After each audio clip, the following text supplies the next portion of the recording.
Are we live? Hold up. Wait a second. Did that really just happen? Okay, we got a lot to talk about. So we're going right into it. What's up, guys? It's Mike, a guy who loves Star Wars. No introduction, no nothing. We're doing it, okay? That episode was absolutely incredible. Okay, Clone Wars flashbacks, Captain Rex in live action, a younger version of Ahsoka, this whole World Between Worlds thing, Ahsoka the White, the Purgle jump, like from start to finish, a freaking masterpiece. There's a reason it was put into movie theaters. There was a reason that Dave Filoni directed this episode. It was a freaking masterpiece. So smash a like when you come into this video, but also drop your ranking out of 10 for episode 5 of the Ahsoka show. Rate it out of 10. Rate it out of 10. I want to hear what you guys thought of that episode. I want to hear it. I want to hear it. I want to hear it. I want to hear it. What do we think? Out of 10. Out of 10. What do we think? 10 out of 10? 11 out of 10. I like it. I like it. So in my breakdown video, I put it at a 12 out of 10. I put it at a 12 out of 10. Dave is that guy. He is that guy. A 10 out of 10 from Tony. 10 out of 10.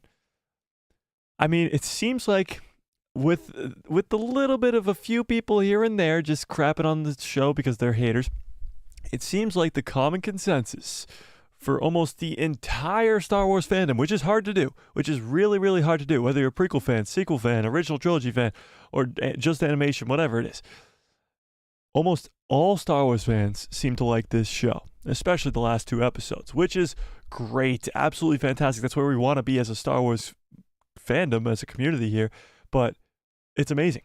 10 out of 10, 11 out of 10, 10 out of 10. This is where we want to be at as Star Wars fans. We want to be getting this peak Star Wars. So we're going to talk about this a little bit later, about Dave Filoni and why he should be in charge of the whole freaking thing. But this is why. You get quality content like this. We just got Anakin Skywalker at the age of 20 for like 40 minutes yesterday, and it looked fantastic. The deepfake technology was there, and it looked just perfect almost the entire time. So this is why we need Dave Filoni in charge of everything, but this is also why we need the quality over everything. And if a story's not there, if it's not really there, don't make it. We're going to talk about the Lando show later, because the Lando show just got announced it's going to be a movie, or it might be a movie instead of the show that we were supposed to be getting. And I think that's a great idea. If there's not enough for 8 episodes, just make it into a movie. It's what the Kenobi show should have been. It's probably what the Book of Boba Fett should have been. It's what a lot of these things should have been. So we'll get into that in a little bit here. But let's right off the bat, let's just right off the bat, let's just look at this. Let's just look at this, because this is, it's amazing. It's just amazing. It's just amazing. So let me pull this up right here. I still can't believe this is real. Still in shock and awe, but I mean, come on. Come on. So you got Anakin here. You got Ahsoka, the young Ahsoka actress, Ariana Greenblatt. Great name. She was the girl from Barbie, and she was the young Gamora in Endgame, so she's already got $2 billion movies to her name, and now she's freaking young Ahsoka. And then, of course, Captain Rex. So, I mean, it doesn't get much cooler than this. It doesn't really get much cooler than this. Seeing Captain Rex in live action is so damn cool, but also seeing Anakin, I mean, in the Clone Wars armor, I mean, come on. Come on. Dave just knows how to get us fans excited and happy about Star Wars. Now, a lot of people have been saying, or not a lot of people, but the haters, let's call them, have been saying this is fan service. Oh, this is just fan service. Going back to seeing Anakin from the Clone Wars, it's just fan service. First of all, who cares? It's amazing. But second of all, it's not fan service. Okay, let me go full screen for this. It's not fan service for one reason and one reason only. It matters towards the story. Seeing main characters like Anakin and Luke Skywalker doesn't make it fan service. It's Star Wars. It's literally called the Skywalker Saga, meaning Skywalkers, Luke, Leia, Anakin, even Kylo Ren's technically a Skywalker in a way. So you have those characters because they are main characters, not because it's fan service. Ahsoka needed to get to a different place in her character arc. She needed development of her character. I think what people are confused by is that Ahsoka has character development. Unlike some other Star Wars characters that have existed in the past, I won't name names. Right, sorry, I'm coming down with something. Ahsoka actually has some character development. From the beginning, she's a whiny baby in season 1, episode 1 or season 1, episode 2 of the Clone Wars, and she has an arc. She becomes the Jedi that or not a Jedi as she leaves the Order. She has an arc through Rebels as well, all the way up until the Ahsoka show. And now she's bummed out and really sad about not wanting to become what her master was, not wanting to take on a Padawan, not taking Grogu, not even taking Sabine at first, because she doesn't want them to end up like Anakin was. Then she goes through this amazing character development in this 5th episode, learning a final lesson or final teaching or final whatever you want to call it, from her ex-master Anakin freaking Skywalker himself, learning that she is nothing like him. Actually learning that she is almost completely different than him, and we're going to break down this whole freaking sequence because it's insane, but coming out as a completely different character, as Ahsoka the White. We're going to break it all down. We're going to break it all down, but that's just for all you haters out there that didn't like this episode. You're just stupid and you're dumb. You're stupid and you're dumb and you're dumb and you're stupid. Austin says, this was the best episode after all. I agree. I think this was the best episode of the series, but also the best episode of any Disney Plus series to date.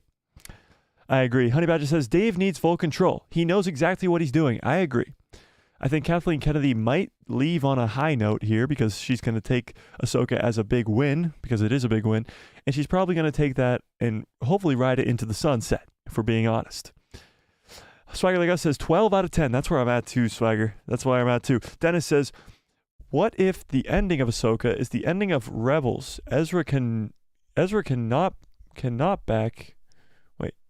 Ezra did not come back, and he promised the Night Sisters that he would help them against the greater threat. Interesting. That'd be kind of, I mean, I guess, but it still wouldn't make sense. Actually, that's kind of a good point, Dennis. Could make sense, because Ahsoka the White. Honey Badger says, Hayden did absolutely amazing. Looked and acted and dueled better than I ever even expected. Yeah, so Hayden's performance, I mean, perfection. Absolutely amazing. Not only can he still wield a lightsaber, that's for sure, but this is some of the best Anakin we've gotten. A lot of people complain about his performance, his acting in the prequel trilogy. I think this performance was actually even better than a lot of the stuff we've gotten in the prequel trilogy from Hayden. It's a lot better than Kenobi. It's hard to tell because a lot of the emotion comes from Vader in Kenobi. It's not really Hayden himself, and he does a great performance in the finale of Kenobi, but this was spectacular. This was Hayden Christensen acting his ass off and giving us the performance of a lifetime. Austin says, I was crying with joy. Imagine if we get Thrawn and Ezra in the next episode. I think you will definitely see Thrawn in the next episode. Maybe not Ezra. I think you might get one or the other. If not, I mean, I could see a world where you could get both, but I think Thrawn is a better bet. I think Thrawn is definitely the best bet. How about my cup is Ahsoka from the Siege of Mandalore, and we actually got to see that yesterday. Was it yesterday? 2 days ago. 2 days ago. I'm completely out of it. Completely out of it.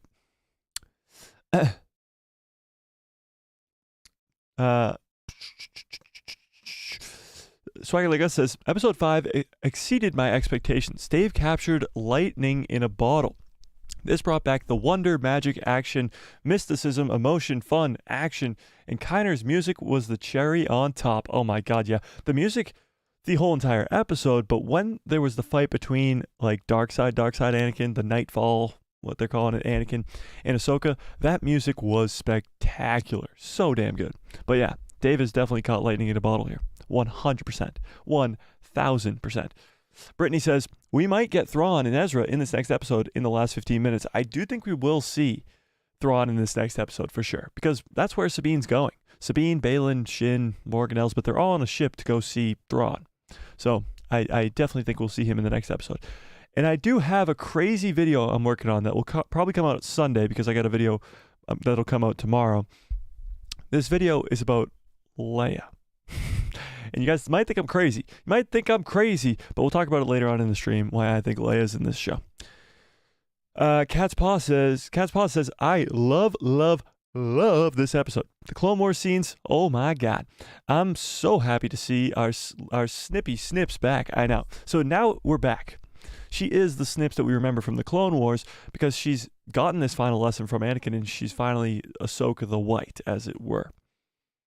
Honey Badger says, this was an amazing episode. I just can't wait to see where we go from here. I need episode 6 now. I'm truly loving Ahsoka, the series, and the character herself, even more after this. I think we won't see Ezra until episode 7 or 8 in the finale. I think we'll get Thrawn and then Ezra, but not both at the same time. Could possibly be setting up a season 2.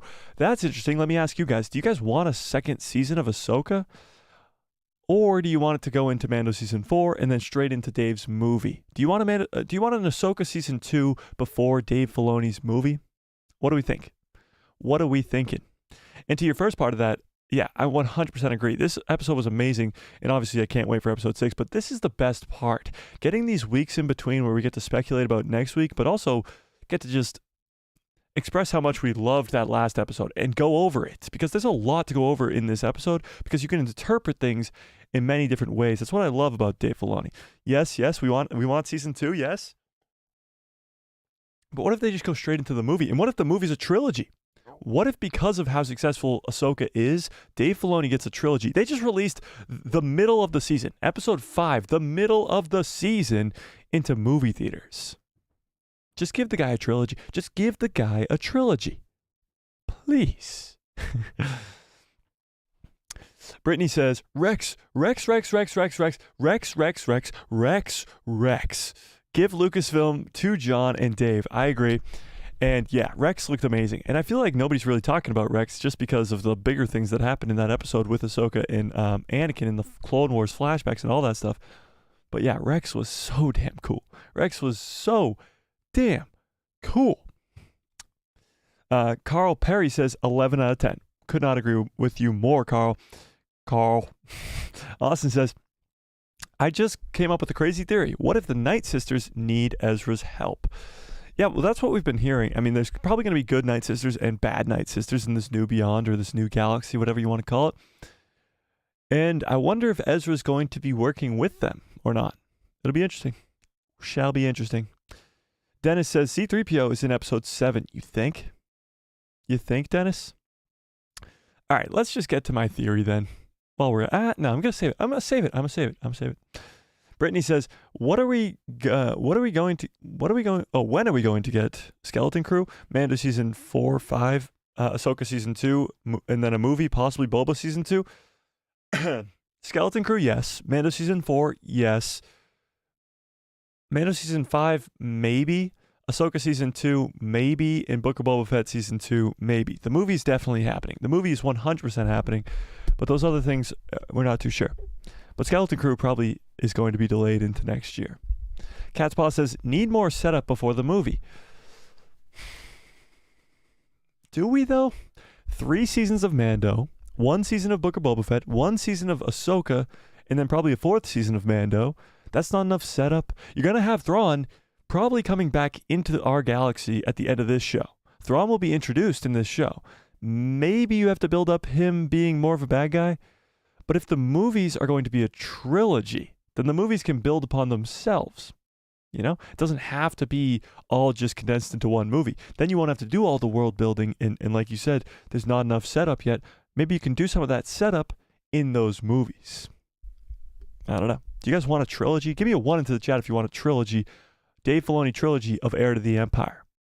Like not just one movie, one Heir to the Empire movie, a whole trilogy Heir to the Empire movies, and just name them after the books themselves. Austin says, yeah. Swagger Like Us says, I just hope Disney lets Dave cook. All Filoni's passion projects have been fire. I know. I mean, just let him cook.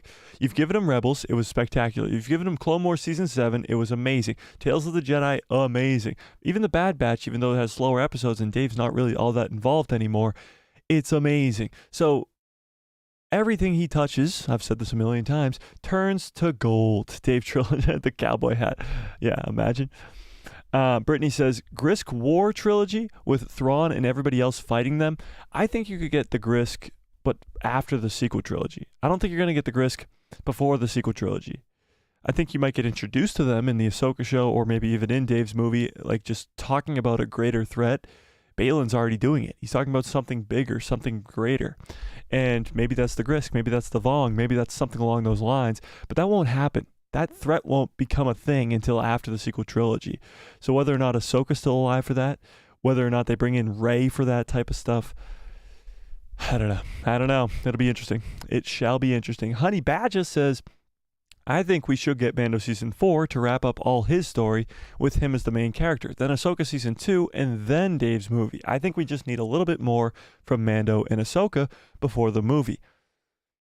I could see that, but another whole 8 episodes of Ahsoka? What is she going to be doing, if not taking down Thrawn?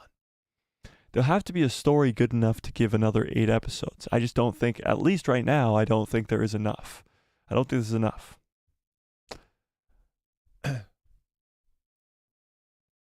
Dennis says, Ahsoka becomes a special Rancor stuff. What? I don't know what you're talking about. Brittany says, Thrawn better live on to fight them. Live on to fight the Grisk. I don't know. Will they capture Thrawn? Will they kill Thrawn? It surely seems like killing Thrawn is the way to go right now, but maybe not. Maybe not. Cat's Paw says, no Rey. Please, no Rey. Brittany also says, no Rey. She's not worthy enough to fight the Grisk. Yeah, but here's my thing. They're going to do Rey. They're going to do Rey. Whether it's her own movie, whether it's her involved with Grogu or other characters. Hopefully she's not the main character of a movie. That would just be the worst. But they're going to do her. They're going to do her. And they're going to do her good. Pause. But but I don't think she'll be the main character. I don't think she will. Especially if Ahsoka's still around. Especially if Grogu's still around. Especially if all these other characters are still around. Yeah. Maybe a redeem of Ben Solo. I don't know. I don't even know if that's possible anymore. They killed the guy off. They freaking killed the guy off. Stupidest mistake they made in the sequel trilogy, even though they made so many. But that was just dumb. Killing Ben Solo off in that last scene was just stupid. Stupid, stupid, stupid, stupid. 100%. All right. Let's break down this whole World Between Worlds sequence with Ahsoka and Anakin. Let's do it. I'm going to try to find it where we won't get copy struck, you know? And we're going to break it all down. Oh, Ahsoka episode 5. Let's just watch this other, this one right here so that we don't get copy struck from Disney themselves. And we're going to do it with no volume as well so that we don't get copy struck here. So we don't get copy struck right here. Let's just not, okay, let's just, nope. So we're going to have to watch it in kind of like different increments here. So we'll start here. Let's do it with no volume. No volume, perfect, okay. No volume. So, World Between Worlds, Anakin versus Ahsoka. Let's put on some closed captioning here. Is there closed captioning? Oh, there's no closed, oh, there is, okay. Here we go. This hopefully helps us out here. Hopefully. All right, perfect. So this is, all right, we're just going to watch it here. All right, we'll leave it there. Okay, so this is in the World Between Worlds, of course. This is when they first get in. And the first thing that Ahsoka says is, Anakin, you look old. Or sorry, no, you look the same. And Anakin says, you look old. But what's interesting is Ahsoka doesn't remember her fall at first. She doesn't remember the fight. Now, what Dave Filoni does in this whole entire sequence is leave it up to the fans' interpretation. He does this many times with Mortis. There's still so many unanswered questions with Mortis. There's still so many unanswered questions when it comes to the World Between Worlds that was introduced in Rebels and the Loth Wolves and how they can travel across the planet and all this stuff. Dave Filoni loves to leave things up for questioning, up for each fan's different interpretation. What's up, General Grievous? How we doing? Oh, sorry. He said hello there. General Grievous. So that's what Dave Filoni's the best at doing. He loves to leave things up for your interpretation. And what's interesting about this scene off the bat is we don't know if this is a dream, if Anakin's really there, what's going on. Because first of all, the World Between Worlds looks very, very different than the one we see in Rebels. In Rebels, of course, color-wise, it's different, but that's just live action to animation stuff. It's bluer, it's whatever. That's just live action to animation. The look itself is different, though. There's no portal entrances. Not a single portal entrance in this entire World Between Worlds, which is interesting. In Ezra Bridger's World Between Worlds, it's so many portal entrances. Now, Dave Filoni does say that the World Between Worlds does kind of fix itself to the person who's in there. So Ezra Bridger might have a different look as Ahsoka does, but he doesn't do things not for a reason. Everything has a reason in this episode. Well, what's interesting is we get Anakin tell Ahsoka that she lost the fight and that she doesn't remember. Now, her not remembering is not a good thing to Anakin right away, but she does remember eventually, and that means that she can actually come back to life. Now, the lesson here is to live or to die. Now, that's obviously not what he's trying to teach her. He's not trying to just kill her. It's a different lesson. What is actually going on is Ahsoka's fighting Anakin because she's fighting for her life. She's actually dying. She's dying. She's drowning. She's dead. She's whatever you want to think about it as you're in your own head. She is dying and she's fighting for her life. I wanted to make a funny meme about this, but I don't even know how I would edit this together. It would be in Revenge of the Sith when the droid comes over to Obi-Wan and says she's lost the will to live, speaking about Padme, who's dying, giving birth. And then it would cut to Padme in the World Between Worlds, face to face with Anakin, and Anakin would say, "You have a choice, to live or to die," and he'd pull out his lightsaber and chop her head off. Now, I don't know if that if that would be possible to edit together. I don't think that's possible, but it would be hilarious. She lost her will to live because she has to fight to live, but she doesn't have a lightsaber in the World Between Worlds.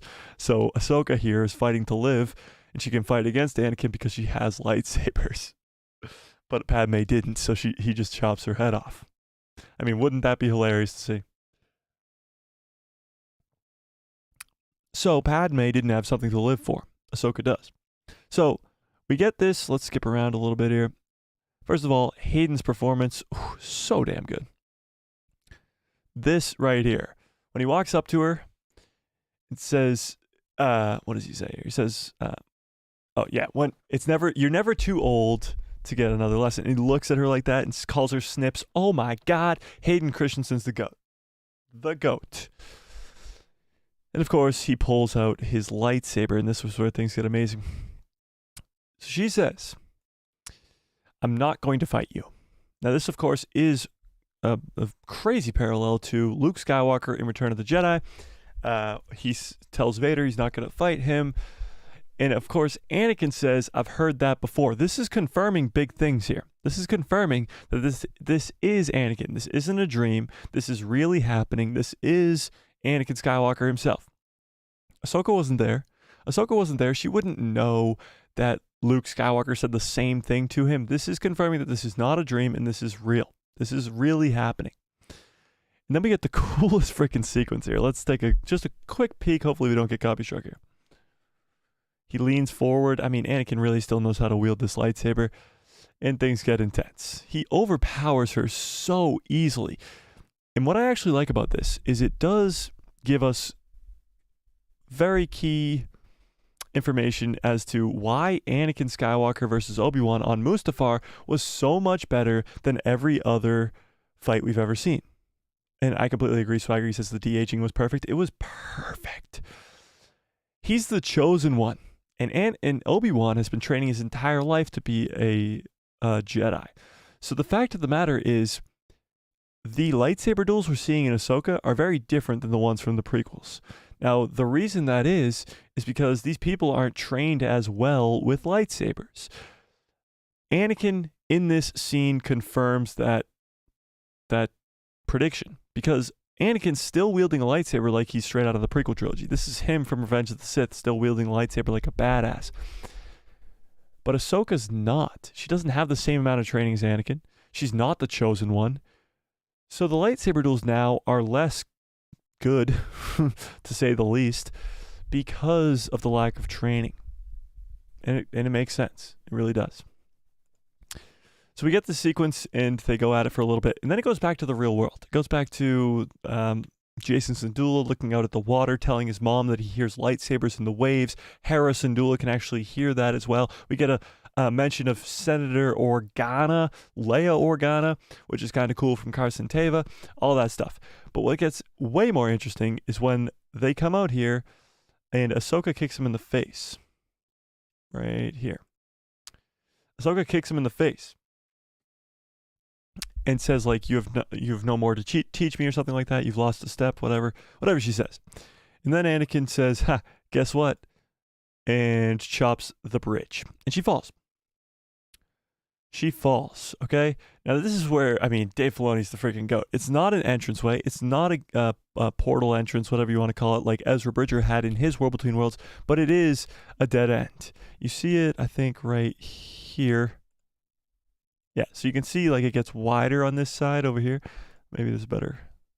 Yeah, so it's a dead end. It's a dead end here. So she's got nowhere else to go. And he chops it down, and she goes back in time. So let's pull up this next clip from the first flashback, because the first flashback is one of the most important ones, I think. It's actually not the same one that we think. This first flashback here, let me pull it up, is from the Battle of Teth. It's not from Ryloth. The second one is from Ryloth. So these are two separate scenes. But we get young Ahsoka, and the girl, Ariana Greenblatt. Not only is her name amazing, but, I mean, the performance in this was so good. She must have had so much training, because her with a lightsaber is almost just as good as Hayden with a lightsaber. She's fantastic. But we get some clone troopers walking by her, and Anakin comes out in his freaking Clone Wars armor. I mean, come on. Get some 501st troopers running by in the Phase 1 armor, too. That's how you kind of really know the difference in these scenes. Phase 1 armor. And you get young Ahsoka. First look at young Ahsoka right here. She's wearing the same outfit from the first couple seasons of Clone Wars. She's got the green lightsaber we're about to see in a second here. She looks great. I mean, pulling this off in live action is a very, very difficult task. An extremely difficult task. And you can tell because Dave Filoni has done it multiple times, and he's done a good job, but he's always improving. Ahsoka looks a little bit different in Ahsoka than she did in Mando Season 2, than she did in Book of Boba Fett, because they want her to keep looking better. Dave Filoni's not in charge of Kenobi, and we get the Grand Inquisitor. We get stupid stuff like that. But pulling this off in live action was a extremely risky task, and he pulled it off perfectly. So we get this conversation here, and the first one right away is Ahsoka obviously not believing where she is. This is Ahsoka, like older Ahsoka, Rosario Dawson's Ahsoka, in young Ahsoka's mind. So she has all the knowledge. She knows Anakin turns into Vader. She knows all this stuff. She knows how the Clone Wars ends. This is older Ahsoka in younger Ahsoka's body. Now she says, this is the Clone Wars, and he's like, yeah, no kidding. But what's interesting is she doesn't want to be here, obviously, but she runs into battle with her green lightsaber right here, which is pretty damn cool. We got to see that, of course. Boom, look at that thing. I mean, come on. And then she runs into the fog, and we get a different scene. This is a different planet, different mission, different everything. You get Captain Rex there in the background. This one is on Ryloth. So the first one was on Teth. This one's on Ryloth, and the next one's the Siege of Mandalore, of course. But this conversation is amazing. Hayden Christensen taps really into Matt Lanter here. He gives his best Anakin from the Clone Wars performance when he's really messing around. He says, I'm joking to Ahsoka, and Ahsoka gets really upset. You can't be joking at a time like this. We really see that Anakin doesn't care about the clones. He doesn't care about civilians, and that's, of course, him becoming Vader. But Ahsoka does.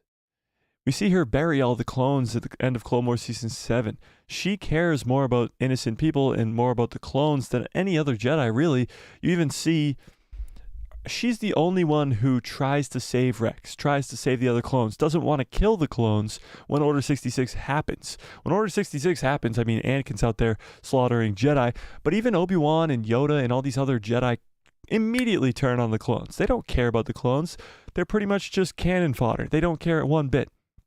However, Ahsoka's different. She has a connection to these clones. She has a connection to all these people.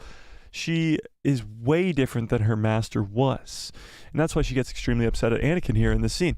But Anakin's joking around with her and says, what do you want me to be, more serious? And she says, what if I don't want to fight anymore? And that's when he says, then you will die. And this is when we get one of the coolest scenes. I mean, literally iconic immediately, of Anakin walking into war. Right here. Where the hell is it? Walking into the battle, and Ahsoka looking on with the knowledge that she knows, him becoming Vader, and seeing it actually happen. Are we not going to get to see it? Oh, that's stupid. Okay. That clip doesn't show it. Let me pull up the next one then. That clip does not show it. Hopefully this next one does. That's a bummer. It's not going to show it. That's stupid. Okay, whatever. You guys know what I'm talking about. Let me try and find it actually right here. Ahsoka, episode 5. Vader. Let's see. Yes, so this scene right here. This scene right here. When it flashes to Vader, when he's walking into the... I mean, this is one of the most iconic shots in Star Wars already. It's been out for 2 days. It's iconic. It's perfect. It's Anakin's fall to the dark side, perfectly resembled in one specific scene, seen by his freaking Padawan, Ahsoka Tano. It's perfect. It's perfect. All right, let's watch this next clip. So this is the Siege of Mandalore. I mean, this is freaking cool, man. You got the blue lightsabers taking down Mandalorians. It doesn't get much cooler than this. We could have seen Darth Maul. I get it. We could have seen Darth Maul. We didn't see Darth Maul. That's okay. But we got to see Mandalorians. I mean, look at that. Look at that. Are you kidding me? Are you kidding me? I'll get to all you guys' chats. Don't worry about it. I'll get to all of them in just a quick second. Are you kidding me? Are you kidding me? It's amazing. What Dave Filoni is pulling off here is spectacular. Absolutely spectacular. And you can see Mandalore in the background, all that stuff. Her chopping down. I mean, come on. And of course you can see Greenblatt got that training. She got that training. Chopping down. And you can see even right there, can we go back? Right here you got the Ahsoka clones with the paint on their helmets. So good. So good. Some more of them there. Captain Rex, ladies and gentlemen. Captain Rex had a line. I don't know. Was this Tamara Morrison? Does somebody know? Was this Tamara Morrison delivering this line? Not too sure. But amazing. Absolutely amazing. We get a closer look at him too. Right there. Come on. Captain Rex in live action. Doesn't get much cooler than that. He runs into battle and Ahsoka sits back and watches. She does this in all the flashback scenes where she sits back and watches. Her whole childhood, pretty much, her whole upbringing was war. That's the lesson here. It's war. So she sits back and looks and watches as another war in front of her. Now Anakin comes from behind her and says, I don't remember this war, because he wasn't there. This was after they've already parted ways. And I mean, come on. But he says, she says something along the lines of, or no, he says, you are finally a warrior that I've trained you to be. And Ahsoka didn't want to be a warrior. She wanted to be a keeper of the peace, like the Jedi were supposed to be. Times change. The Clone Wars made her the way that she is because she had to fight. Palpatine was in control of both the Clone Army and the Separatist Army, and she had to fight through a war. The weird thing is she gets upset at Anakin here because Anakin, of course, turns to the dark side, and Anakin knows this. She knows this. And what's interesting is he says that she has a legacy to uphold, one from his master and his master before. And she says, well, that legacy is one of death and war, a lot similar to the way that Bale and Skull told her that in the last episode. And she says to Anakin, you were too powerful. You were too powerful for your own good. And he says, is that what this is about? Of course, referring to him being Darth frickin' Vader. And he gets upset. He says, clearly you're not learning, and we have to start over. He walks in front of her, and this is straight out of Revenge of the Sith. Oh, come on. Are you kidding me? Just give me the scene I want to see. Let me pull it up. Just give me the scene I want to see. Can I find the whole entire scene?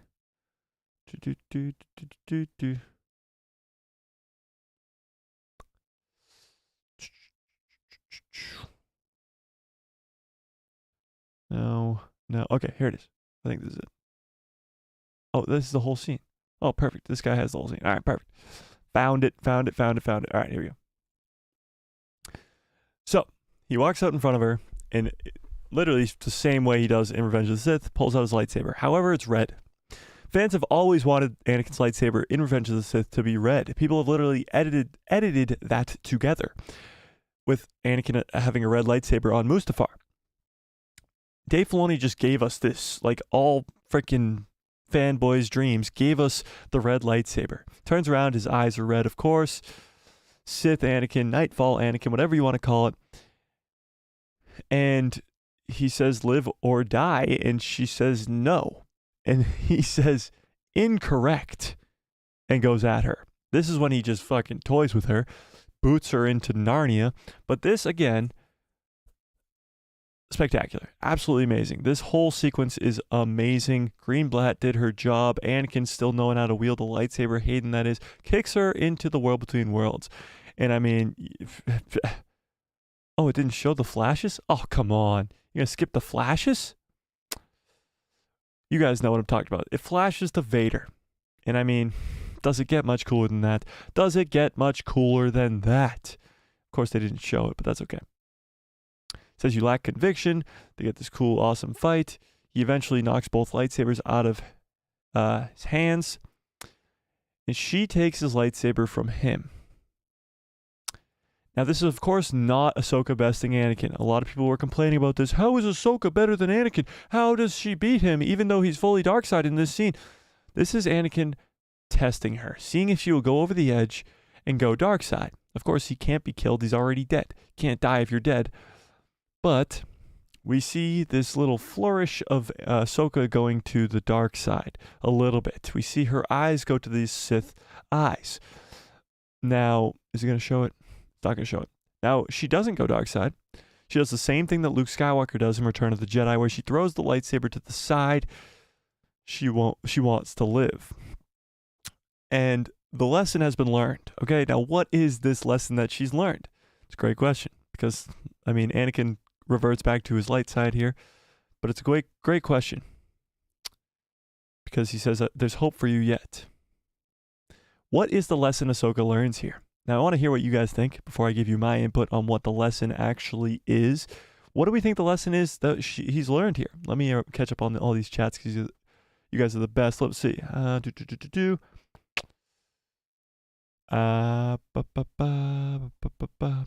Holy crap. I'm very far behind.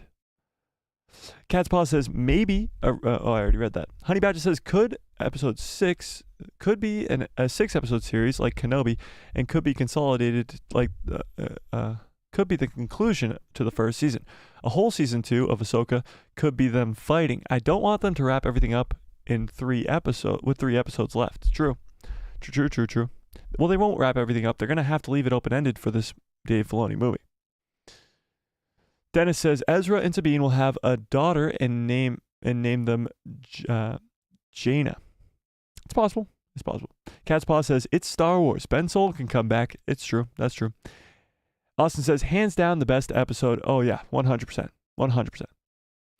Anthony says, Mike, I realized at the end of watching Shadow Warrior episode 5 that I care more about the present and future of Jason Syndulla than I did for Rey Palpatine. It's true. The writing for Jason Syndulla already is off the chains. I mean, Dave Filoni has introduced this character into live action so briefly. He was in episode 2 for 2 seconds. He was in episode 4 for a few scenes. And now he's been in this episode for a lot more. And you get a lot more of his character.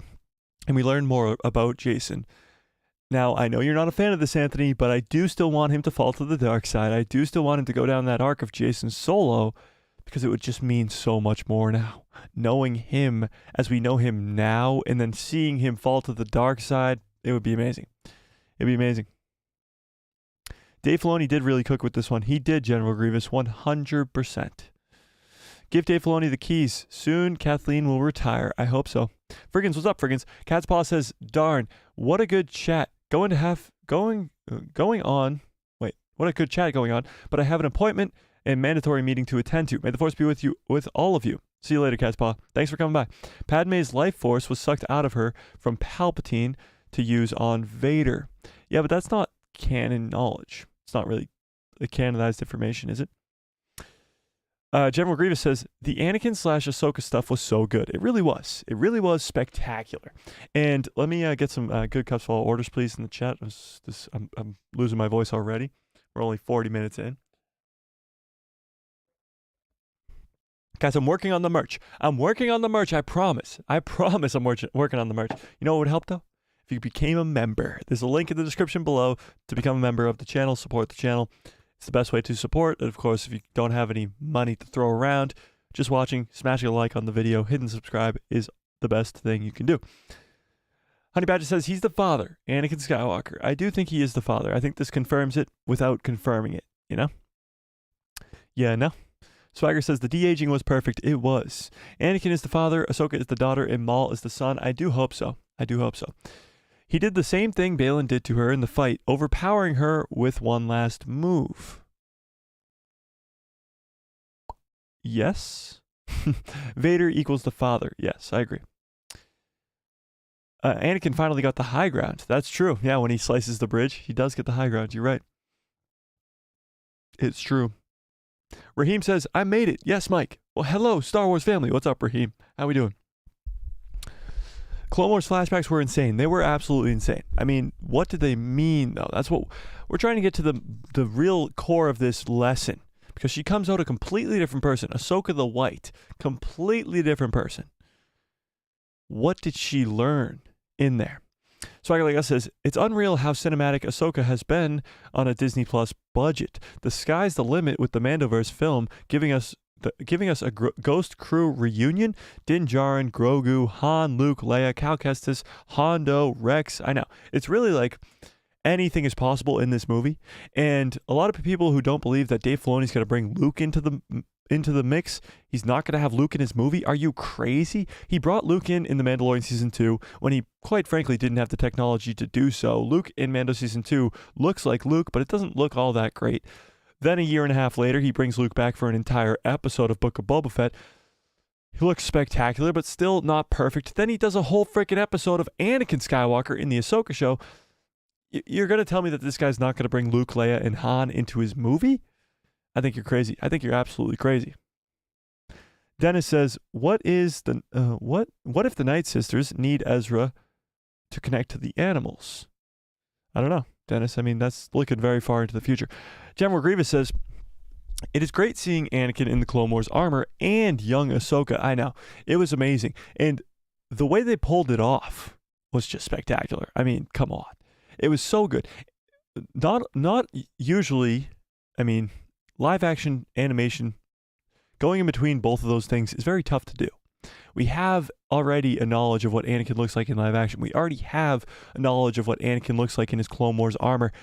And people have been imagining this for 15 years, getting this in live action, and it looked perfect. Absolutely perfect. Honey Badger says, still can't believe that we got Rex. And it was Tem voicing him. Do you think he and Disney's relationship is better now?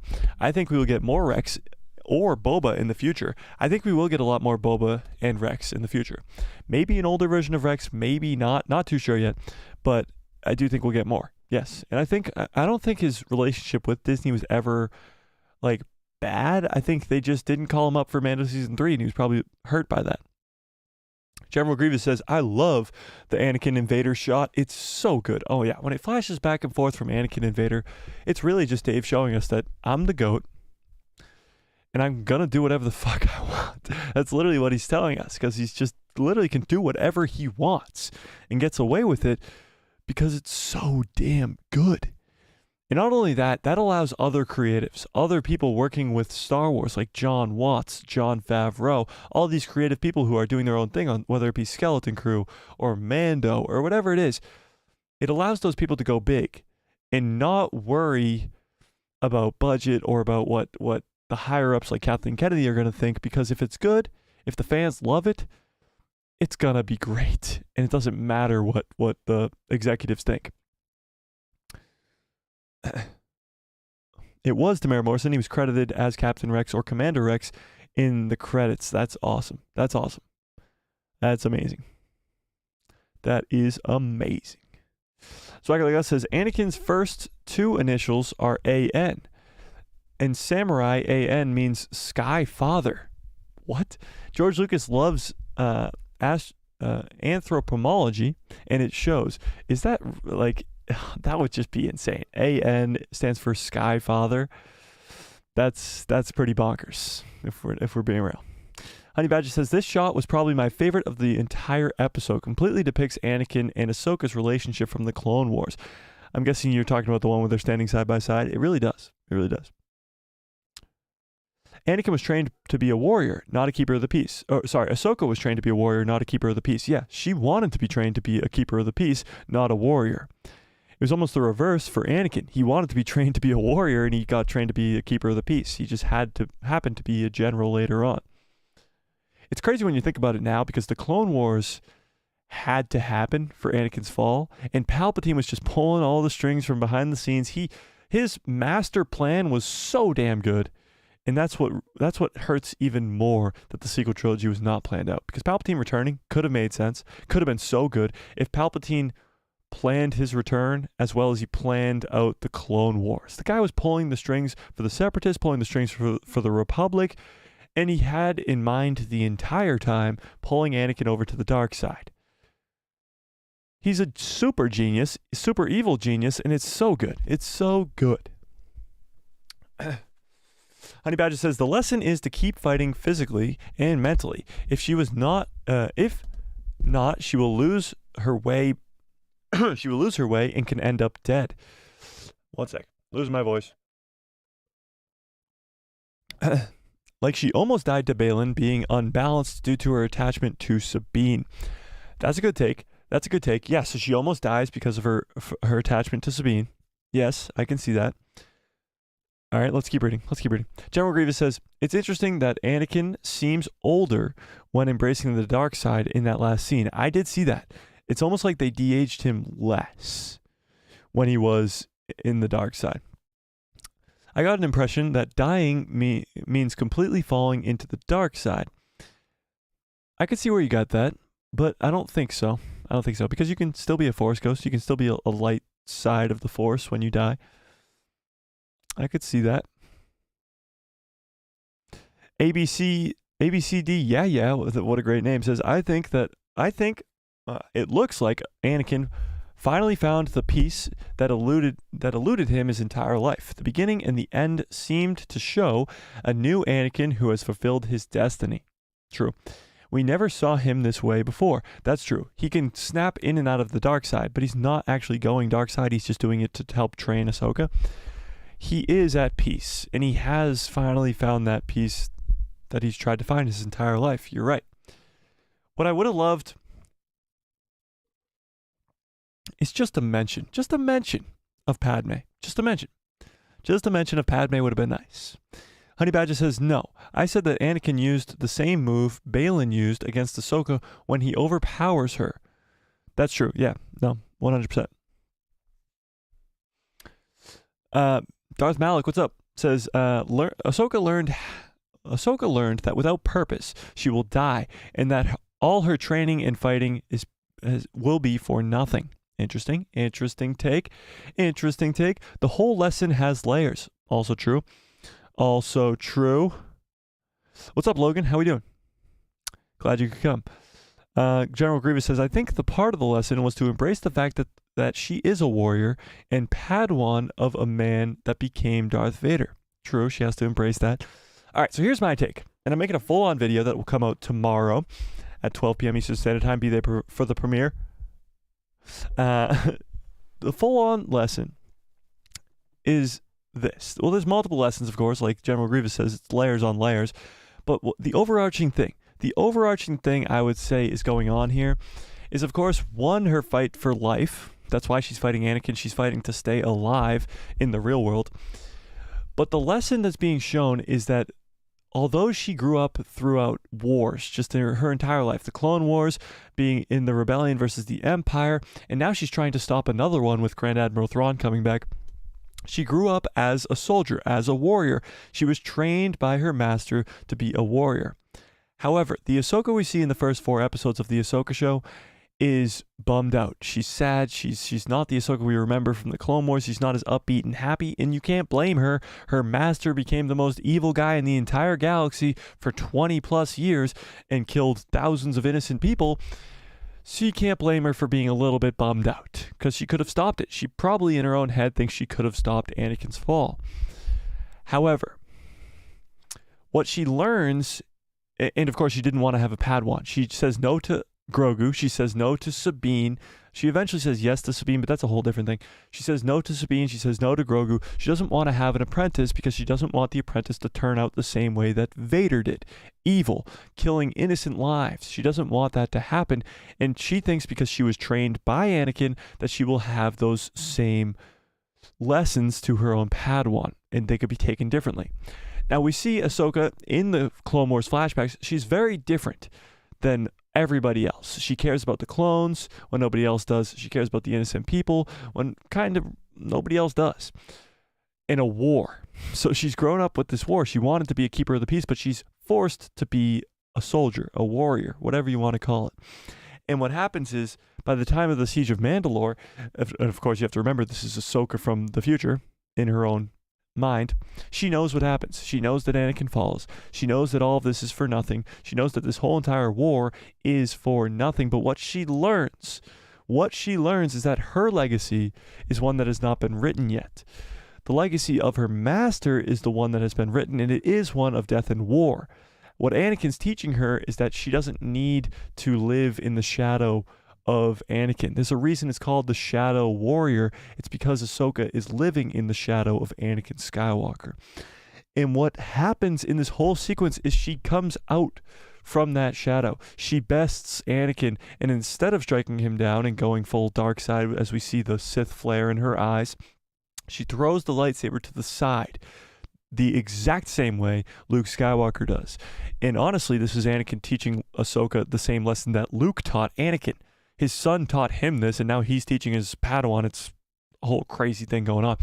But what she learns is that she doesn't have to live in the shadow of Anakin's past. She doesn't have to have the same destiny and the same legacy as Anakin Skywalker. She doesn't need this destiny, or legacy, I should say, of death and war, and she gets to pave her own path.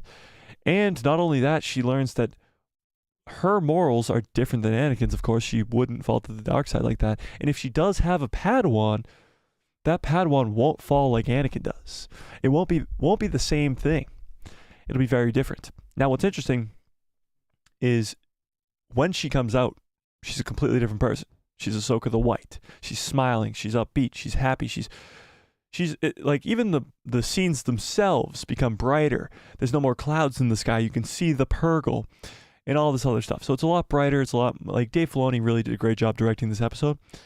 But Ahsoka the White is almost a completely different person because she went through a near-death experience. She got a whole new lesson from her master. She's not in the shadow of the legacy of death and war anymore. And she's really come a long way in no time. I mean, there was almost no time expired, but she went through a whole lesson of flashbacks to the Clone Wars, getting through this whole entire sequence of fighting against Vader and all this other stuff. Well, almost no time really has passed in the real world. I mean, a few hours maybe, or something along those lines, where Hera and Carson Teva are looking for them above the water, but not much time has really passed. When she wakes up, she's asleep for a whole day. A whole day. She changes the thing on her head, whatever it's called, the thing across her head. She changes that. She's wearing all white now, and she is Ahsoka the White. Not only does this retcon the ending of Rebels, the epilogue of Rebels, but it's a new Ahsoka Tano. And she might train many different people. She's very excited to hear that Jason's there and that Jason helped find her. Could she start her own Jedi temple? Could she, or not Jedi, I guess, but could she start her own temple? Could she start teaching more people, not just Sabine, but Jason and Ezra, and maybe even go back and train Grogu as well? Because we know Grogu's now with Mando. I'd love to hear what you guys' take on all this is, because it's very interesting. It's very, very interesting. And honestly, you can take it as you do. There's no right or wrong way to take all this message that is brought forth in this episode. There is no wrong or right way to take the lesson that Anakin teaches Ahsoka, because Dave Filoni does what he does best and leaves it up for the fans' interpretation. And it's so damn good. Let's see what he said. Raheem says, "I'm back. Sorry, Mike. Don't worry about it. Welcome back." Dominic says, Anakin and Vader are one, and they are one with the Force. He is now probably the most powerful being we've ever seen. That's true, but he's not alive. So he's powerful, but he's still in this afterlife. Logan says, I saw someone said that the Siege of Mandalore flashbacks. I saw someone say that in the Siege of Mandalore flashbacks, we can hear Emily Swallow say in the background, "Now I'm the armorer." What? What? I don't think so. Maybe, but that just that would be weird. ABCD Yeah says, I think Anakin won't mention Padme as he's grown beyond attachments. If he's truly the father, then his human relationships and needs no longer matter to him. He has become something else entirely. Interesting. I would love for him to mention Padme. I mean, his whole reason to fall to the dark side is because of Padme. Now, of course, yes, like you said, he's beyond that. He is the father now. He doesn't need any of that physical attachment, emotional attachment, any of that stuff. So, yeah, maybe you're right. But still, he has to go through that. He has children. Luke and Leia, they weren't mentioned. Leia was at least mentioned in the show, but wasn't mentioned from Anakin to Ahsoka. And I mean, we still don't even know when the Ahsoka show takes place. We don't know if Ahsoka already knows Luke and Leia exist, or if Luke and Leia have met for the first time. It's interesting that, I mean, Anakin doesn't bring up them, doesn't bring up Padme, doesn't bring up Thrawn, even though Thrawn is this big threat. Ahsoka brings up Baylan Skoll, but Anakin doesn't bring up the fact that he knew him. It's interesting. Dave leaves out a lot of key information, but it's because it's unnecessary, and it answers questions directly, and Dave Filoni hates to do that, I guess. Answer the questions directly. Swagger says, Mike, you make a great point, in my opinion. It requires your true talent to seamlessly transition animation into live action. People don't realize how tough that is. Thanks for the hearts, by the way. Filoni execution is next level. Oh, 100% is next level. Thanks for the hearts, guys. Bringing stuff into live action is not an easy task. It's absolutely not an easy task. Absolutely. ABCD Yeah says, I would welcome a full story of live action or animated about Anakin's journey in the afterlife, a kind of follow-up to the Mortis arc. Oh, that would be spectacular. That would be amazing. Something like Clone Wars Season 6 with Yoda's arc, going to see the wills of the Force and stuff like that. That would be amazing. Seeing Anakin actually travel through the world between worlds and do all this stuff, that would be awesome. That'd be so good. So good. What's interesting is he didn't come to Ahsoka as a Force ghost. He came to her through the world between worlds. Now, we saw Ahsoka, of course, die, and she had to go into the world between worlds, die, and go into the world between worlds. But do you think we'll see Anakin again in the Ahsoka show? I actually believe that we will. I think we will see Anakin again as a Force ghost by the end of this show, which will be interesting. It'll probably just be him like saying, I'm proud of you, Snips, or something like that. It'll be a brief scene. But do you guys think we'll see Anakin again? Yes or no? Actually, let's start up a poll just for people coming in here. I forgot to do a poll at the beginning of this. What did you think of episode 5? We'll go loved it.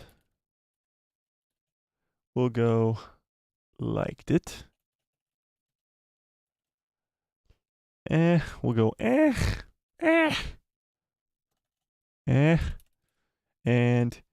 hated it.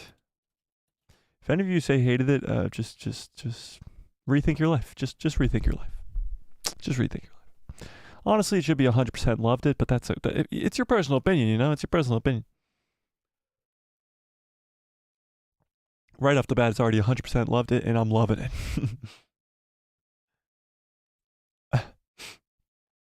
General Grievous says, I wonder if Anakin is the father for real. Again, Dave Filoni left that up for our interpretation. I think he is. I think this was definitely solidifying that he is the father. He's balanced between the dark and the light. He's in the afterlife, and he has control and enough power and ability to come visit Ahsoka. So I think he's definitely some version of the father, maybe, or something along those lines. We'll see. We'll see. Austin Snow says, I love seeing the confidence and determination about resisting the dark side. Yeah, that's true too. It's very Luke Skywalker-esque, which must have been weird for Anakin, seeing his Padawan and his son do almost the same thing, say almost the same thing. She throws the lightsaber to the side just like Luke did, and she says, "I won't fight you," just the same way Luke did. It's wild. It is wild. ABCD, yeah, says, the sun came out the moment she woke up. Good catch. Yeah, so it did. It really did. When she wakes up, everything changes. Everything's brighter. Everything's more white because she's Ahsoka the White. It's a good detail by Dave Filoni. Cappy, what's up? Cappy says, so she always had the white clothes. She just had to let the gray ones dry out after being in the water. I guess so. I guess she just always had the white robes ready for her. Just ready. Or maybe I guess maybe they just appeared when she came back to life. Honey Badger says, I say the episode pretty much confirms Anakin is the father without confirming it. He pulled her through the world between worlds and taught her one final lesson. I agree. I think it confirmed it without confirming it. Yeah, that's kind of where I'm at too. Swagger says, episode 5 for me felt more like the season finale, and that's how epic it is. No other series on Disney Plus reaches these heights by mid-season. That's true. Episode 4 and 5 back-to-back were spectacular. An 11 out of 10 and a 12 out of 10 for me personally. But on Rotten Tomatoes, they both are close, high 90s for both of the episodes. High 90s on Rotten Tomatoes. And the common consensus in the fandom is that these are spectacular episodes, some of the best live-action Star Wars we've gotten ever. Not even just in the Disney era, ever. So, I mean, yeah, you haven't seen anything like this happen in mid-season. Mid-season. There's still 3 episodes left. We just passed the halfway mark. There's still 3 episodes left of this show. Where do we go from here but up? We can literally go even further up with Thrawn and Ezra, Force Ghost Anakin, Leia Organa. We'll get into that in just a second here. When I catch up on the chats, we'll get into Leia. We'll get into my prediction on Leia. General Grievous says, Ahsoka the White gained motivation and is more happy. Agreed. ABCD yeah says, it's a big risk to have this be the halfway point of your series. Might have been better to leave this as a cliffhanger and continue the story in a separate season. Yeah, but that's what Dave Filoni's all about. He's all about taking risks. He don't give a F about nothing. He'll do this in the middle of a season and then just keep going from here. It would kind of be a little bit weird if this was the finale. Just seeing how the finale of Rebels was the Purgle blasting off with Ezra. If the season finale of Ahsoka was just them blasting off with the Purgle again, we wouldn't really have gotten anywhere. We wouldn't really have gotten anywhere with the story.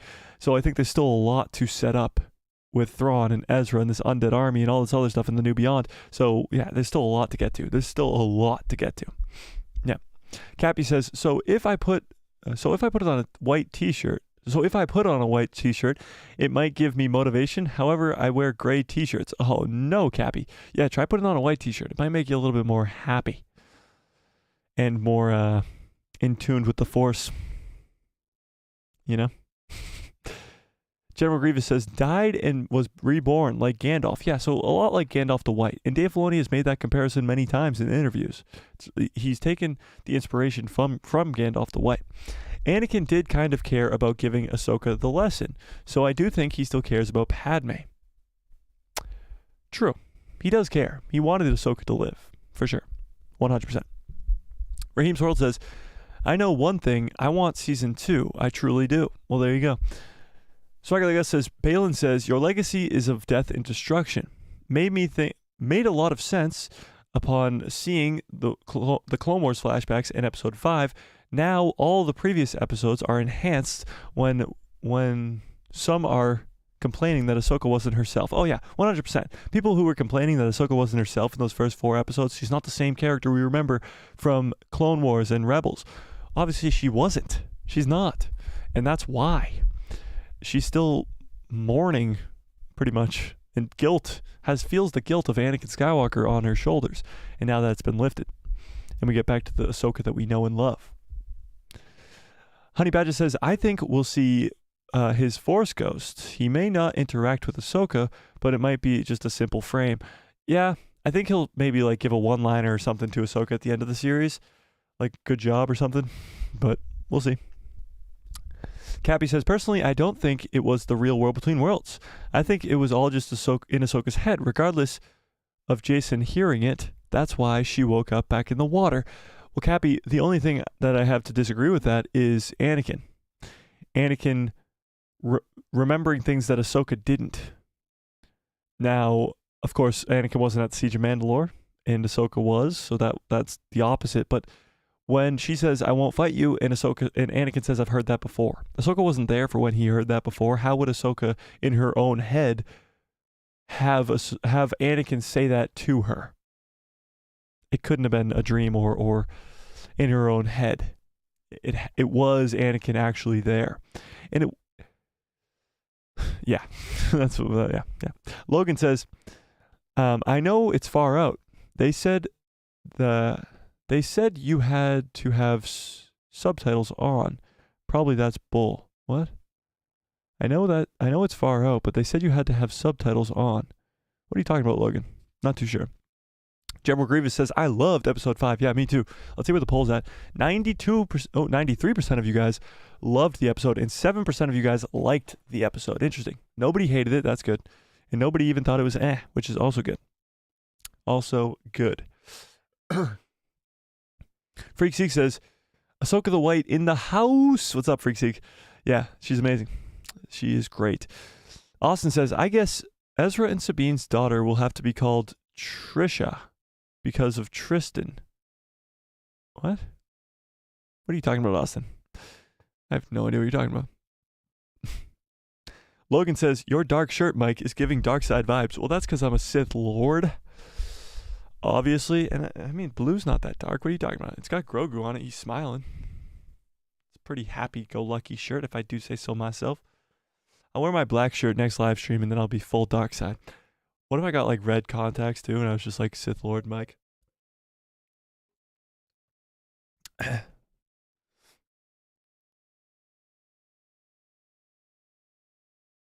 Oh, you were talking about the Emily Swallow thing. You had to have subtitles on. Probably bull. Okay. Yeah, it probably was. Probably was. General Grievous says, I would love more Hayden as Anakin. He was perfect. Oh, yeah. That was pretty much the performance of a lifetime there. Performance of a lifetime. 100%. 100%. Anakin is in her head. That's true, but how can Anakin say things that Ahsoka wasn't there for if Anakin is in her head? If she's just imagining this.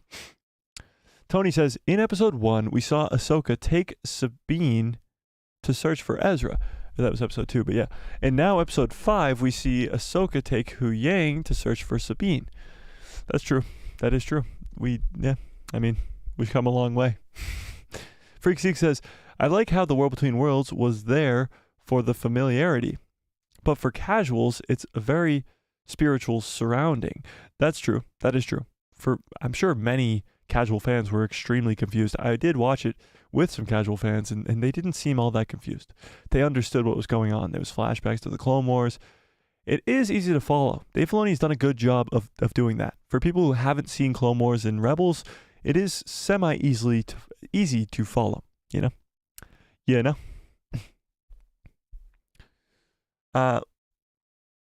Austin says, begin another poll. Begin another poll for what?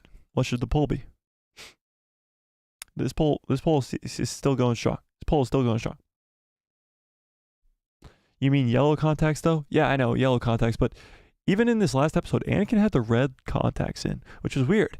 It's obviously not the same Sith eyes, because Sith eyes, we know, are yellow and red. They're like yellowish red, you know. But yeah, they would be yellow. Dennis says, Hera said Jason is too young to go to another galaxy. Maybe foreshadowing. Yeah, I think Jason's going to be an extremely important character moving down the line. But we'll see. We'll see. We'll see. General Grievous says, Ariana Greenblatt did amazing as young Ahsoka as well. Oh, yeah, that was a great cast. I mean, she clearly put in the work. Some of those stunts, I'm sure it was a stunt double and stuff, but her performance was spectacular. Cappy says he used the Force to be in her head. She was about to drown, but she chooses to live. Cappy, that's how you can see it, okay? That's how you can see it. There is no wrong answer to this. And I'm not going to tell you that it wasn't all in her own head, because it could have been. It absolutely could have been. Just the way that I see it, because we've seen people go into the world between worlds before, is I think that she actually went into the world between worlds. Her physical body disappeared for the time being.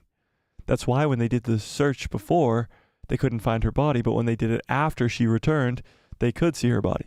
I'm not saying you're wrong. I'm just not saying that I'm wrong either. You know? Yeah, no.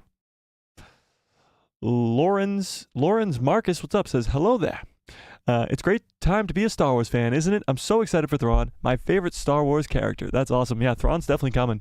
Whether it be in the next episode or the one after, he's coming very, very soon.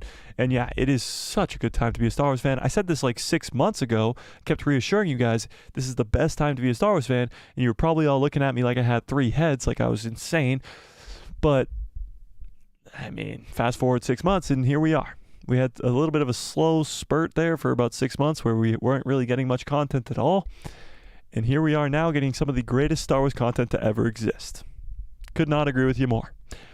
Austin says, will Sabine become a Jedi or a Sith? I think she won't become either. I think she maybe will be able to tap into the Force a little bit, but it'll be more like the blind guy from Rogue One. She won't be able to use the Force. She'll just be able to like use the Force, you know? Swagger Like Us says, to be honest, I'm still processing episode 5 because it was everything I was hoping for in this chat, Mike. Oh yeah, 100%. It was amazing. It's still hard to process because you can interpret it in many different ways. The lesson that Anakin was teaching, what actually went down, who Ahsoka the White is, what's going on here. There's a lot going on. Oh, will Ahsoka be a Jedi or Sith will be the next poll? Well, I just kind of answered that for you. Logan says, she can't be a Sith. She's literally not Force sensitive. That's true. That's kind of what I agree with. Freak Seek says, there should be a meme made of just Carson Teva's reaction to the Kanan explanation. It was perfect representation of casual viewers. Yeah, that's true. Hu Yang turns to him and goes, Jason has powers. His father was Kanan Jarrus, a Jedi Master. And he just goes, oh, okay.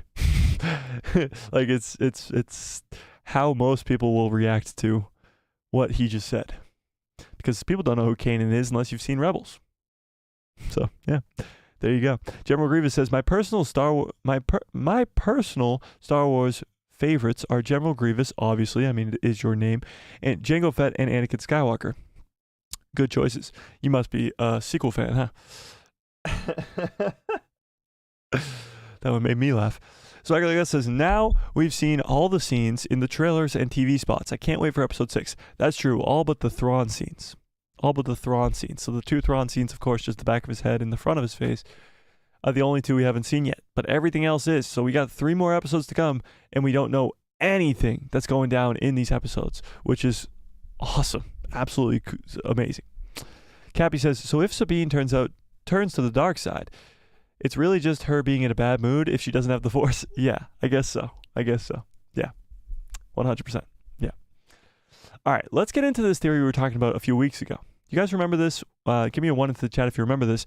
When we were talking about the Yuzon Vong and the Grisk being a greater threat in this new galaxy, and we talked about the old drawings that Dave Filoni created, and we watched actually the clip from Josh from the Dead of Nerds, and we watched him talk about his theory and about how the Yuzon Vong and how they used the something similar to the Purgle as like their ships. They use natural living beings as like ways to transport. Do you guys remember that? Do you remember when we talked about that a few weeks ago? Dennis says, Ezra and Sabine will have a daughter named... Yeah, you've said that a couple times here, Dennis. Yes, I agree. It's possible. It is possible. So, when we were talking about that, we were talking about how the... You weren't here, Logan? Okay.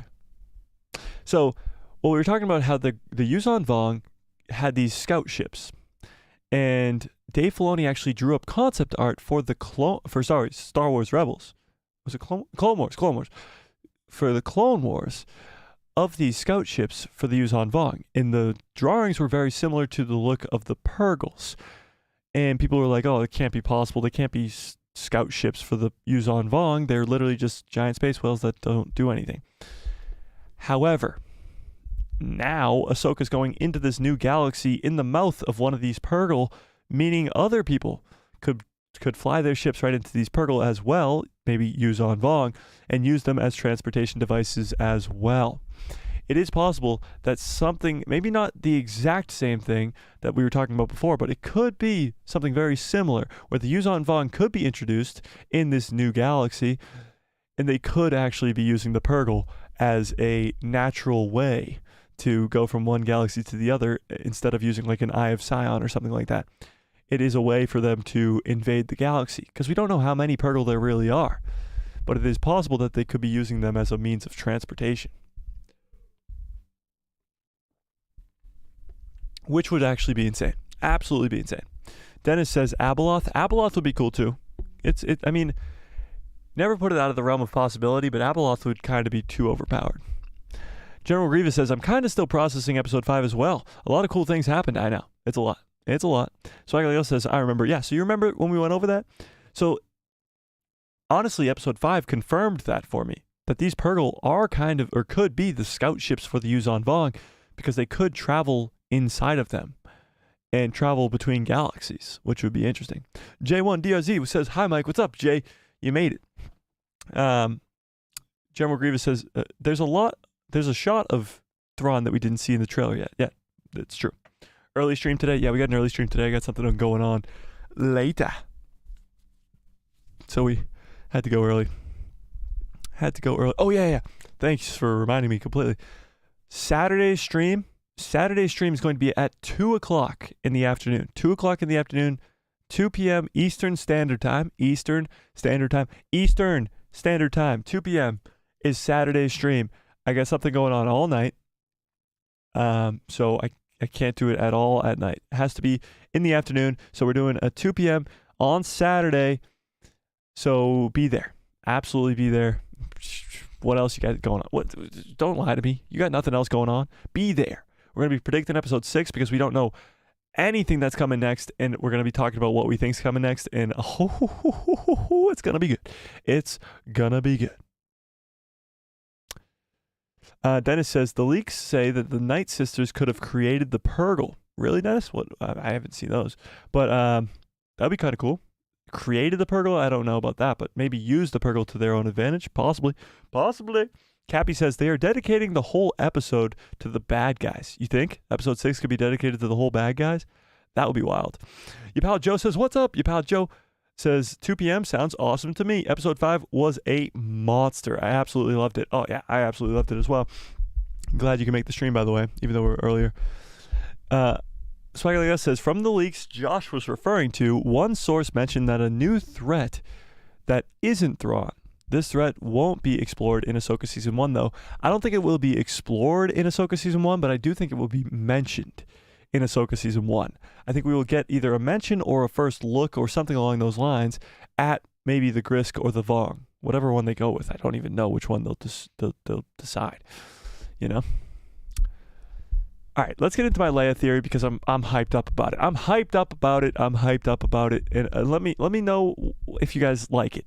Let me know if you guys like it because I'm making a full-on video about it for Sunday, and you're going to watch it anyway. We got a video coming out tomorrow about Ahsoka the White. I'm editing that right now. Not right now, of course, I'm live, but I'm editing it right now behind the scenes. So watch out for that tomorrow at 12 p.m. Eastern Standard Time. Be there for the premiere. # premiere people. Right, Honey Badger? So, Leia Organa was mentioned in this last episode. Carson Teva just casually mentions that Senator Organa can only hold them off for so long, meaning that Princess Leia herself was helping Hera Syndulla and Carson Teva cover for the New Republic, which in and of itself is awesome. But at the end of the episode, Hera Syndulla gets a transmission or a hologram message or hologram conference, communication, whatever, from Mon Mothma. Now, Mon Mothma says that she has to come back to Coruscant and she needs to bring Ahsoka with her because Ahsoka is going to help her testimony because she's going to go on trial and might lose her rank. She might lose the ability to be General Syndulla. She might lose her rank. And what I think is actually going to happen here is that she will lose her rank. She will lose her rank. And when Thrawn comes in, it's going to be a lot like the rebellion getting back together. You're going to have Ahsoka, Sabine, Ezra, Hera, Chopper, probably get Zeb back in the mix, like the Ghost Crew back together, and others to fight Thrawn, because the New Republic won't listen. The New Republic really won't listen because they just freaking got rid of General Syndulla, who's been fighting alongside of them, literally took down the Empire, helped take down the Empire, started the rebellion to take down the Empire. But what I think is happening is every episode so far. Now let's go to Disney Plus, because I got proof for this, guys. I got proof for this theory about Leia. I do. I got evidence, at least I should say. Not proof, but evidence. So, take a look over at Disney Plus. Other than episode 1, and it's hard to see if I can zoom in maybe. Is it getting any bigger? Oh, it is getting bigger. Okay. It's hard to see because it's a little bit smaller. But episode 1, you look at all the descriptions for the episodes, okay? Episode 1 doesn't mention Hera Syndulla, okay? But it does say, a valuable prisoner escapes New Republic custody. A search for answers reunites two old friends. Now that could be referring to Sabine and Ahsoka, or it could be referring to Ahsoka and Hera Syndulla. However, let's say it doesn't, okay? Episode 2 says Ahsoka and General Hera Syndulla. Episode 3 says Hera tangled with the New Republic politics. Episode 4 says Hera risks her career. And episode 5 says Ahsoka confronts her past while Hera and her allies take a rescue mission. So all 4 out of 5 episodes, and arguably 5 episodes, all mention Hera Syndulla in the description. All of them. It's weird, really weird, for a character who's not really the main character at all of this series, arguably a very, very side character. I mean, you could say that Sabine's more important, Balin's more important, Shin's more important, Morgan Elsbeth's more important, Thrawn's more important, Ezra's more important. Like, Hera Syndulla is not really that big of an important character in this show, but she's in every description for the episodes. Now, I think Hera Syndulla will be in the rest of the series, even though she didn't make the jump with Ahsoka. I think we will stay in this galaxy, the original Star Wars galaxy, for the remainder of this season. Meaning, where are we going from here with Hera Syndulla's character? To Coruscant. That's where she's just been summoned to go on to trial, where I think she's going to lose her title as general. I think she's going to Coruscant. Not only did we just see Coruscant in Mando Season 3, but we're going to see it again in Ahsoka. We're also going to see Senator Organa, probably standing next to Mon Mothma, probably standing next to some other senators that we've seen before. But I think we're going to see Leia Organa. Now, here's why. Not only was she just mentioned in the last episode helping Hera Syndulla, I think she's going to help Hera Syndulla again try to keep her title as general. And not only do I think Dave Filoni's so bold, I think he's going to be so bold as to show us, actually show us with our own 2 eyes, the fall of Leia as senator. He's going to show us the rest of the Senate committee, or the rest of the senators, finding out that Leia is the daughter of Darth Vader. And that's how we know in canon Star Wars from the novels, that's how we know she loses her title as senator. So she's going to be helping Hera Syndulla try and keep her title as general and lose her title as senator because she was the daughter of Darth Vader. So not only do I think we're going to this new galaxy, we're going to get introduced to Thrawn, we're going to see Ezra, see with the Night Sisters, get all this cool other stuff going on in this galaxy, we're also going to see the other galaxy with Hera Syndulla on Coruscant, losing her title as general, losing all hope in the New Republic, and seeing Senator Leia Organa also get taken down from her title as senator, and the entire New Republic finding out that she is the daughter of Darth Vader. I think Dave Filoni's giving us all of this in this back half of the season. I think people say, how did we go up from here? How did we go up from here? We just saw Anakin, Clone Wars flashbacks, all this crazy stuff. How do we go up from here? We go up from here by giving us Leia Organa, the entire New Republic finding out that her father is Darth Vader, and of course, this new galaxy, Grand Admiral Thrawn, Night Sisters, an undead army of stormtroopers. There is only up to go from here. And I think Dave Filoni will give us all of that. Now, with that being said, with all of that being said, and I form it better in my video, I do, that will be out on Sunday. But do you think that this is possible? Let me end the last poll and let's start up a new one. End the last poll and start up a new one. By the way, 94%, again, it doesn't add up to 100, whatever. 94% of you guys loved the episode and 5% of you liked it. And 0% hated it, which is great. Let's pull it up. Do you think we will see Leia in Ahsoka? I won't even put episode 6. We'll just put it for the rest of the season. Do you think we'll see Leia? I think there's no reason for them to have mentioned Senator Organa in the last episode if we're not going to see her later on in the season. I actually think, not only that, I actually think that we will see her multiple times throughout the rest of the season. The same way we got Anakin Skywalker for a whole episode and for some of episode 4, and the same way we got Luke Skywalker for an entire episode of the Book of Boba Fett, we're going to get Leia Organa as a senator on Coruscant for probably an entire episode, if not more. Is that too crazy? Is that too crazy? Let's see what you guys think.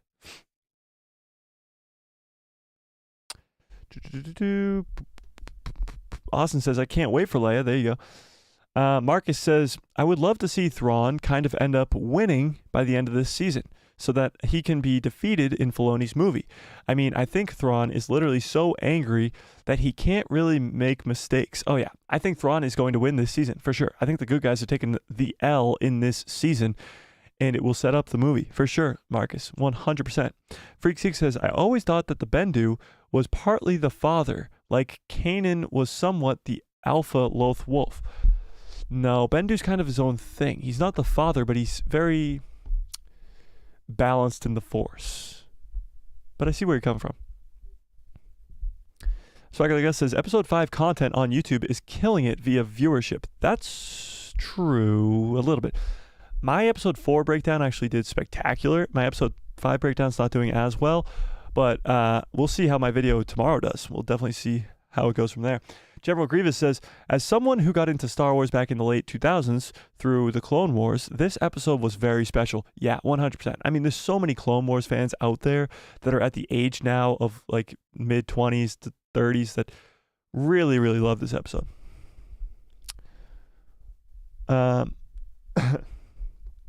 Freakseek says, as Ahsoka is in part of Marai Owl as the daughter was. Yeah, I could see that, actually. I could see that. That's possible. Maybe the Bendu was partly the father. It is possible. General Grievous says, kind of funny Chopper is on the thumbnail for episode 5. I know, yeah, on Disney+. It is funny. Well, they try not to spoil anything, so like when you look at these thumbnails, I mean, it doesn't really show you much of anything. Shin in a cockpit. I mean, we know Ahsoka's going to fight the Inquisitor. Chopper. Like, there's nothing really going on here.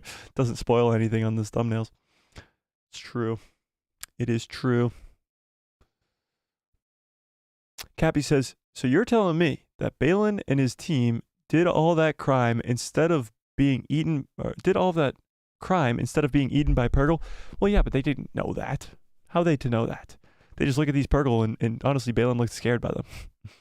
Swagger says, seeing Revenge of the Sith opening day, midnight viewing, episode 5 is up there for with that experience. Seeing Order 66 for the first time in the audience cheering, rooting in the tears by the credits. Oh yeah, I bet you that was amazing. I was not old enough to do that, but I bet you it was amazing.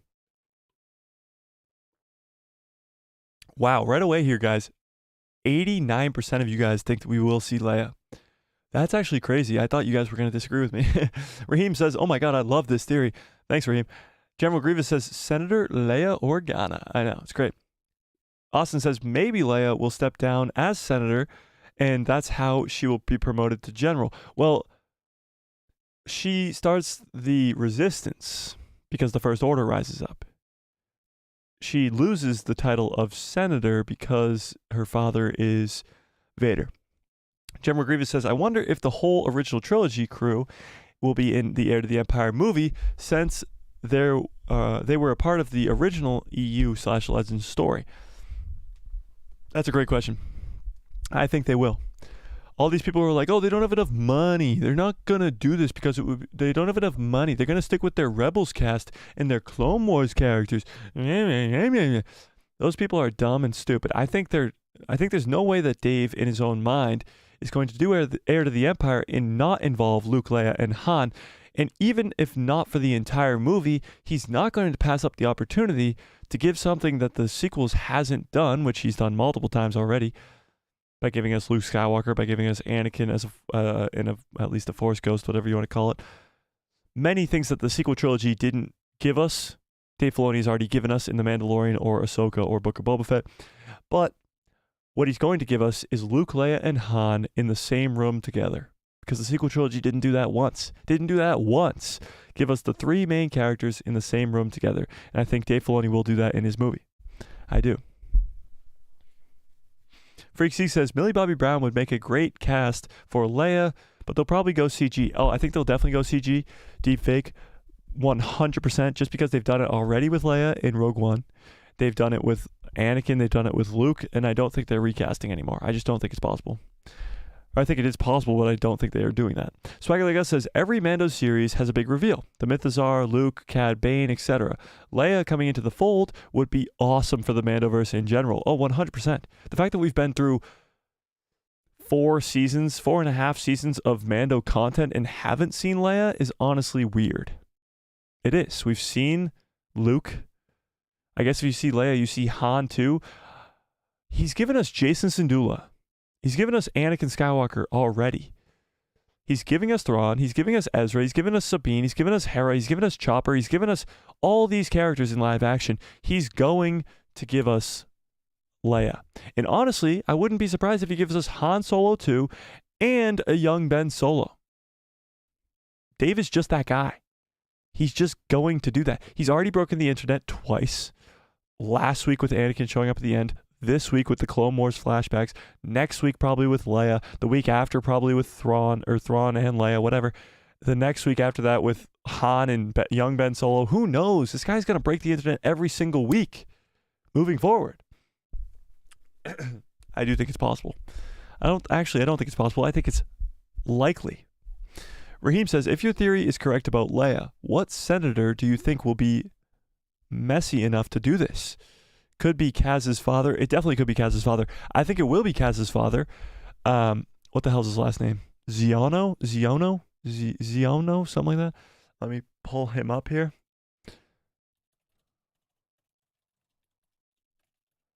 Senator Ziono. It starts with Xiona, something like that. Yeah, here he is. So this guy from episode 2, episode 2. When Hera Syndulla asks for help, this guy who shuts her down, and she's like, were you in a war, or did you just wait to see what side came out on top? Yeah, this guy who's the douche who's on the council there, he is probably going to be the one that's like, Leia, your dad was Darth Vader. And we're going to be like, oh, like that's going to happen. I think that will happen for sure. And the character Kaz that Raheem's talking about is this guy right here, this kid. He's from the Resistance show that I still haven't watched. But, you know. That's okay. Yeah, I think this guy will be the guy. I think he'll be the guy to do it 100%. 100%.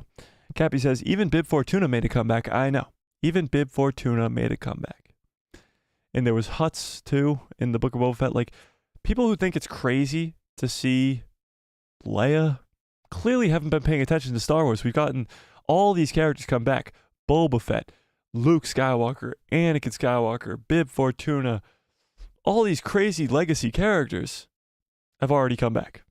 Captain Rex. Like, are you blind? Austin says, because Jar Jar Abrams hated the original trilogy or prequels. Yeah, he hated the prequel trilogy. He liked the original trilogy. But yeah, that's why he tried to blow up Coruscant, and that's why the sequels are the way that they are. For sure. For sure. All right, should we read this article real quick before we get on out of here? Logan says, dude, You really need to watch Resistance. It's actually pretty good. Really, Logan? I've heard bad things, honestly, not gonna lie. I'll give it a look. I'll give it a look maybe after Ahsoka, just because we got so much stuff going on. I don't really have time right now, but I will give it a look. So, 90% of you guys actually think that we will see Leia in this show, and that's crazy. Damn. Raheem says, damn, it's hard to keep my mouth shut. Damn, Mike, stop this right now. I think we're on the right track. I think we're definitely on the right track with this whole Leia thing. I think it's definitely likely. So watch out for that video on Sunday. It's going to be a big one. It's going to be a big video. I'm going to work on it all day tomorrow. Watch out for that video tomorrow. But let's read this article. This is on the Best Friend Bulletin. This is the Lando show. The Lando show is turned into a movie, okay? So Donald Glover, a few months ago, was announced that he's going to be taking over writing with his brother for the Lando show. However, it could be turned into a movie. During an appearance on the podcast, Pablo Torre finds out Stephen Glover was congratulated by the host on landing the writing gig for Lando alongside of his brother Donald. The writer began laughing and initially attempted to dance around the host's comments. Quickly revealed that Lando is actually a movie and no longer a series as first announced in 2020. Glover added that due to the ongoing writer's strike, he and the studios are sort of playing a game of telephone in regards to this information that's released publicly. With Glover and the host even joking about it later, could become their information broker. The host could become their information broker. You can read Glover's comment below. So here we go. Oh boy. I shouldn't have said that. I mean, I can pretty much be like, we're doing it's not even a show. I'm sure the nerds will figure it out anyway. They'll read my lips or something. The idea right now is to do a movie, you know? Like that's the thing. Like right now, because of the strikes, it's sort of a game of telephone with all this information coming out. So that's the guy who's literally writing the movie or the show, but now a movie. So the Lando show is turning into a movie. What do we think about this? Is this good news? Is this bad news? What do we think? My thoughts on this are, it's great news. Quite frankly, the Obi-Wan Kenobi show should have been a movie.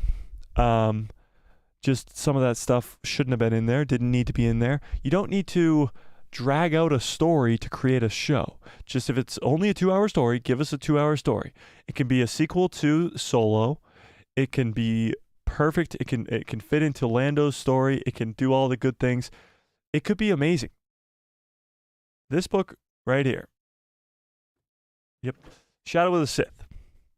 It's about Lando and Luke Skywalker and their adventures here in between the original trilogy and the sequel trilogy.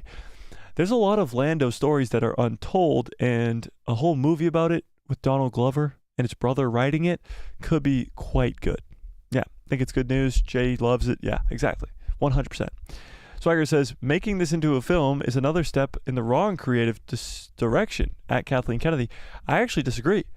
I think making this a film is a way better plan because of what the Kenobi show did. I'm okay with this being a film, but it shouldn't be released until the Mandoverse stuff comes out. I agree with that. 100%. I think they should wait. Maybe not. You could put it in between movies if you're going to do a trilogy with the Mandoverse, but we'll see. Dennis says, I think Sabine and Ahsoka must take again Thrawn. Ezra fought Thrawn before. I'm confused. Logan says, it's too much kid-oriented, but there are some amazing space battles, etc. Well, there you go. And some of that story, Logan, actually might come into play here in this Mandoverse era. It's possible. Freakseek says, Obi-Wan should have been a movie, so making one for Lando is better odds. I agree with that. I think it's Disney learning from their mistakes. 100%. I think it's Disney learning from their mistakes, which is great. I'm excited, but it shouldn't be released until Kathleen Kennedy is out. That's true too. But I think Kathleen Kennedy will still be out by the end of this year. Oh, and big news, maybe Saturday, if not Tuesday, about a giveaway we're doing for the finale of Ahsoka. For the finale of Ahsoka, we're doing a giveaway. Again, you have to be a member to get access to the giveaways. We got 6 awesome members. And we already gave away 2 pop figures and a shirt. And if you become a member, you will have the ability to win this giveaway. And it's some good stuff. It's some good stuff. You're not going to want to miss out on this giveaway because it's a lot bigger than the first giveaway. Let's just say that. It's a lot, let's just say it's a lot bigger than the first giveaway. Not that specifically, but you know. Yeah. Kathleen doing something right for once. I still don't even think she's in charge back there, Jay. I think she's already gone. I think she might already be gone, and they're just waiting for good news, you know? All right, let me end this poll. I'm going to get on out of here. I do have to get going somewhere very soon, so we got to get on out of here. Sorry about the early times. I tried to warn you guys as soon as possible, but, you know, it's whatever. Whatever we can do. Okay, giveaways? Yes, I know, Raheem. Raheem wasn't a member when we did the first giveaway, so now you get the ability to do it. So, yeah. All right, I'm going to get on out of here. You guys are the absolute best. Watch out for that video tomorrow at 12 p.m. Eastern Standard Time. Watch out for the live stream on Saturday at 2 p.m. Eastern Standard Time. 2 p.m. Saturday. 2 p.m., 2 p.m., 2 p.m., 2 p.m. And then, of course, a video on Sunday at 12 p.m. Eastern Standard Time as well.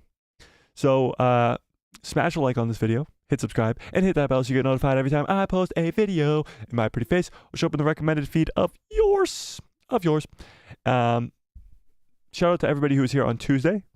We broke all kinds of records. We got up to 40 viewers at the same time. Absolutely insane. The hype is real for this show. But yeah. All right. May the force be with you. Always. Where is that stupid button? There it is. Got it. What a great stream. What a great show. What a great stream. What a great show. Swagger says, just like Willow and Indiana Jones 5, sometimes it's best to not release something until there's a demand for it. That's true. That is true. Where's that freaking button? Yeah, where's that freaking button? Hope all of you guys have a great rest of your evening. Have a great rest of your lives. And good night, everybody.